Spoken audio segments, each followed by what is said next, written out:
Well, thanks for tuning in to Talking Point. I'm your host, Niraj Shah. We, we've been speaking to companies about what the business prospects are looking like as the economy is opened up, especially companies on the consuming side. And today's company is no different. It'll be very interesting to hear from Mr. B Thiagarajan of Blue Star as to how the quarter is shaping up. But what I would love to talk to him about, amongst other things, is how prepared are they for, yes, a vaccine opportunity, and what would his views be on the preparedness of India from a vaccine perspective as well? And lest you think that what would an air conditioning or an air cooling company be doing with a vaccine opportunity, I think you'd be surprised when you hear from him. He joins in on the show to talk about all of that and more. Mr. Thiagarajan, really good having you. Hope all is safe. Good morning, Niraj. It's a pleasure to talk to you. Everything is going on well. That's good. Mr. Thiagarajan, I would want to split this conversation into two, and I want to start off with the vaccine opportunity. A note that I read from BofA Securities uh, made me understand that you are actually amongst a supplier of non-transportation refrigeration equipment, and you have a fairly large market share in the pharma and the pharmacy segments as well. Can you tell us a bit about this aspect of the business, and how would a Blue Star figure in the vaccine scheme of things? Well, Blue Star is a very leading player in cold chain solutions. We internally it is known as the commercial refrigeration business. We are in water coolers, deep freezers, bottle coolers, cold rooms, ice cube making machines, so on and so forth. In pharmaceutical and healthcare segment, we had augmented our portfolio with healthcare or medical freezers and medical coolers, and these are used for high-end plasma and other um, storage and life extension programs that are running across private sector as well as public sector. Now, coming specifically to the vaccines, we have been participating in the vaccination related supply chain for many decades, directly with the government and private players. We have mapped across the country what may be the need in order to administer the vaccine. So India has got a very robust universal immunization program, or UIP it is called. So where we have ourselves supplied quite a few equipment, and we know if it is +2 to +8 degrees centigrade of storage, I'm talking about the vaccine temperature that will be maintained. I think we have reasonably a good infrastructure, but some augmentation has been taking place across the country by many state governments and a few private players. As you know, as of now, it is not known which are the vaccines that will be cleared. Number two, depending on that vaccine, the temperature conditions we will be able to determine. Three, the government is expected to administer to begin with, and it may be extended to private sector at some point of a time. Like you have seen, the COVID testing itself, it was first government, then they said private sector can do it. Of course, there will be a price control and other mechanisms. I think in about 3 to 4 months of a time, after the rollout happens, my estimate is the rollout should begin in January. And by April, May, private sector also should be allowed to market and administer the vaccines. This is how it may be shaping up. So we have been receiving inquiries both from state and central government as well as private players, and we have geared ourselves to meet the expectation. These equipment are cold storages where in the main hubs the vaccines will be stored. There will be deep freezers, there will be ice-lined refrigerators, there will be vaccine carriers. So, and there may be, if it is going to be a -70-degree kind of vaccine, that is Pfizer's one getting approved, there may be also medical freezers that will be deployed. Hmm. So, can you tell us a bit about the various opportunities, or rather the various possibilities, and whether India can gear up for them? Because as I read in that note as well, that if the vaccine is, as you said, that -70 degrees vaccine, then it would actually require, from what I understand from Snowman Logistics as well, even for transportation or for otherwise, uh, large degree of capex requirement, which may be one-off in nature, and therefore companies, rightly so, might not be enthused to enter that kind of capex. So, how do we fit in the scheme of things? And if indeed we are going for that minus 70-degree vaccine, would you be a participant in any shape or form? Well, Pfizer has done a phenomenal job. You might have seen how that vaccine is packed in a box and with the dry ice, and these can be transported. So that minus 70-degree part of it is taken care of by the packaging itself. In other words, that vaccine carrier box, that is perfectly packed with dry ice, and it has got adequate protection tracking mechanism for the control of the temperature. Now, how this vaccine carriers will be carried from one location to the other? Really, you do not need a minus 70-degree cold storage or transportation solution. The normal cold rooms, which can handle minus 25, or the transportation, which is minus 25, that will take care of it. So I do not think it will be a phenomenal kind of investment if it is minus 70 degrees centigrade, but at the other end, where if you want to store for 3 to 4 days of a time, you may have to invest in medical freezer. And see, in all these discussions, one point that we should remember is a vial is a very small volume product actually. A vial can be a 5 ml or a 10 ml. And second thing is, it is a fast roller product. Nobody will keep it for months together, weeks together. It will come in the morning, go out in the evening, because the speed with which it will be administered also will have to be kept in mind.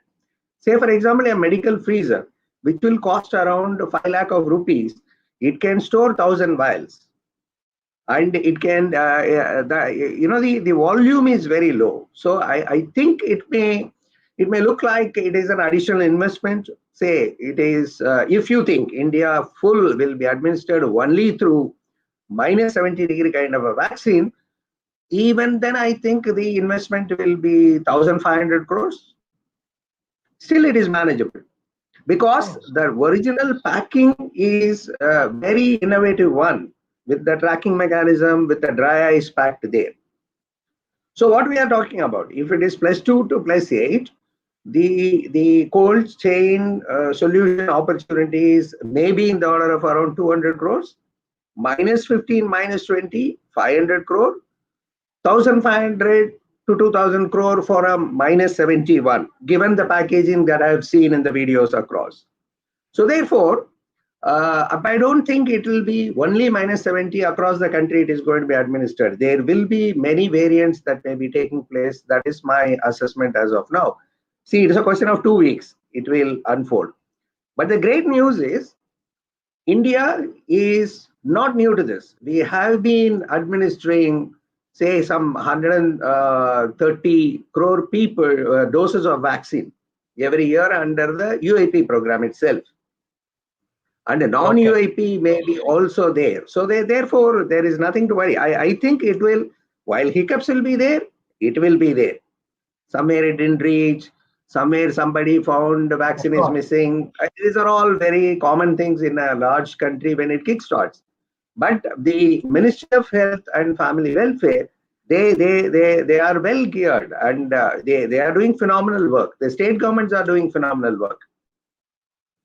So, Mr. Thiagarajan, actually, from a health perspective, you are actually saying a really good thing. But I'm just questioning then, therefore, that this whole notion of the vaccine storage and transportation opportunity being a really large one, you are kind of debunking that theory, right? And I'm glad that is, because that means that the whole India can actually get the vaccines. But you're debunking this whole theory of the vaccine storage and transportation being a very large opportunity. So let us discuss this.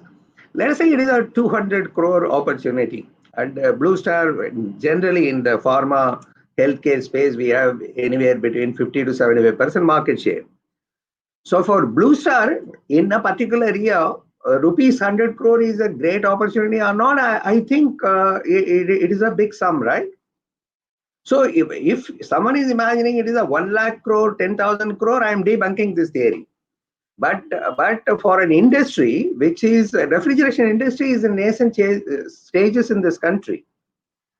Look at our portfolio. The room air conditioners, the whole industry Mm. put together is not more than 16,500 crores, and with a 6% penetration. Refrigeration, all kinds of. See, refrigeration generally is a fragmented industry. I'm keeping aside the domestic refrigerators. It can be water coolers, it can be cold storages, it can be ripening chambers, it can be ice cubers. So all put together, it is a negligible market size. It is all kinds of cooling, including ammonia, pack houses, all put together will not exceed rupees 4,000 crores. That is the situation in the country. We still have a Right. very long way to go. In that context, an incremental market size of, let us say, 500 crore is a big thing. It's a big thing. Sure. Okay. Yeah, from a context perspective, it certainly is. You're right. But I mean, everybody was thinking, or maybe wrongly thinking about how large this potential opportunity could be. The numbers are not mind-boggling, and I'm glad about it, Mr. Thiagarajan, because that means that a nation like ours as well, which is not essentially a very rich nation, can successfully roll out the whole program, and everybody can actually get it, the vaccine. At least the transportation, the storage can happen in an economical fashion, which was the large point that I was thinking about. One last question on this, Mr. Thiagarajan. Any impediments to either storage or transportation do you foresee? Your answers seem to suggest that whether it's 2 to 8 or 40 to 70, you don't foresee a problem. I mean, a few weeks ago, I was worried about minus 70. But when I looked at the way they have packed it, the way they are going to put in safety features, I don't think it is a problem. Yeah, India can manage. See, the last one I wanted to mention is that while vaccine brings the focus to cold chain, there are two subjects which are very important for the country. Now, the fruits and vegetable wastage and therefore preservation connected with that. Number two is food processing and the role India can play in growing this food processing industry and then also be a player in the global arena. So rightly, the government is taking a few steps, and as you are aware, even there is a production-linked incentive scheme that is being announced. So this promises to be a period or a defining moment for India to get the cold storage and cold chain logistics infrastructure built across the country. Do you think the involved players are taking a serious dig at this, and would that open up uh, a reasonable sized business opportunity for the cooling solutions industry? I would think so. Number one is this pandemic also taught that we should buy processed food or we should buy large quantity to preserve for a week. Actually, going and buying vegetable every day has reduced. So there is a trend there. The domestic refrigerators, people are preferring a larger sized one. Then the home delivery of food or vegetables, that business is growing. So we have a huge opportunity there. We are doing well there in terms of food delivery as well as vegetables, fruits delivery. So therefore, I think the coming years, you will see an infrastructure getting built slowly. And then on the other hand, okay, agricultural reform, still some the issues are to be ironed out. But I see the new generation farmers or the farmer producer organizations going systematically about the ripening, about grading, sorting, packaging, and marketing it. So as the focus shifts there also I am seeing quite a bit of investments taking place. Like banana ripening is a huge business for us in terms of the ripening chambers that we sell. Okay, interesting. So tell us a bit about one before we move on to how the quarter has been, so to say, as the economy's opened up. Just tell us a bit about these novel opportunities, because one is the COVID-related opportunity, which may be very fleeting in nature, hopefully so. But the other food processing opportunities are probably going to last. Anything else beyond that is opening up as a serious business vertical? The seafood, basically the marine refrigeration. So the fisheries is one important sector. Is Government that is new? investing a lot, and they want to play a larger role. India has got a lot of export potential out there. Then you got quite a few, again, new generation, young agriculturists, horticulturists playing a larger role in spices. Like, for example, turmeric, it offers huge opportunity. There are players in specific commodities like Maharashtra. You will find pomegranate as a value product is gaining momentum. There are people who are exporting pomegranate process to Europe. You will find like baby corns becoming a bigger opportunity. Mushroom is another opportunity. So the question is how you will make the product affordable, because cold chain is a power consuming product as well. It is a 24/7. You need to ensure power availability as well as the low power consumption. So there are certain energy efficiency and environmental friendly product development initiatives that are on. It is a I would say very exciting business. You are dealing with lively things, right? Whether it is fruit or vegetable, or whether it is meat, or whether it is floriculture. So, say for example, the flowers are getting exported from specific markets and the airports. So therefore, this business for Blue Star, in a manner of speaking, we used to be wondering that when it is going to take off, when it is going to take off. I think the moment has arrived for this refrigeration part to take off. Strictly speaking, refrigeration business in a country like India should be larger than air conditioning. With so many people and with so much of air, we are number one, number two in quite a few fruits and vegetables, but unfortunately it was left behind. So it is going to take off in a big way is my assessment.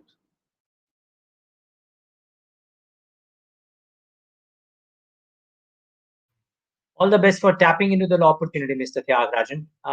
One final word on how is the quarter shaping up? Everybody was waiting for, or everybody was hoping that the economy opening up in the festive season would have meant good numbers for all things consumer. How has it been for you? Thank you. But it was a great Diwali season, and I would say that I have not seen it over the past 6 years.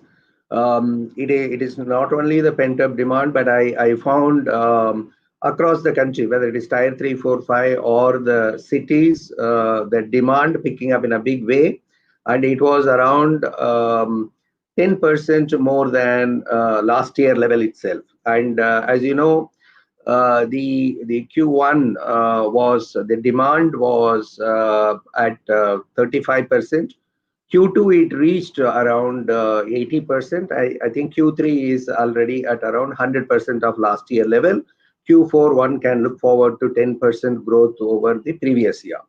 And then as far as the commercial refrigeration, we discussed a lot. The electromechanical projects, real estate is a sector which is impacted. As the office spaces consumption will be a question mark for a few months. But there are manufacturing sector which is attracting a lot of investment. So the electromechanical work, including air conditioning of quite a few sectors, whether it is mobile phone manufacturing or electronics, there is a lot of demand out there. We are finding social infrastructure like metro railway that is pushing up that business, but still that recovery is only at around 70%. There we are not worried about revenue growth or the market share. We are focused clearly there on the cash flow. So we are giving priority to the sites where rent is available, cash is available. That is how we are mobilizing.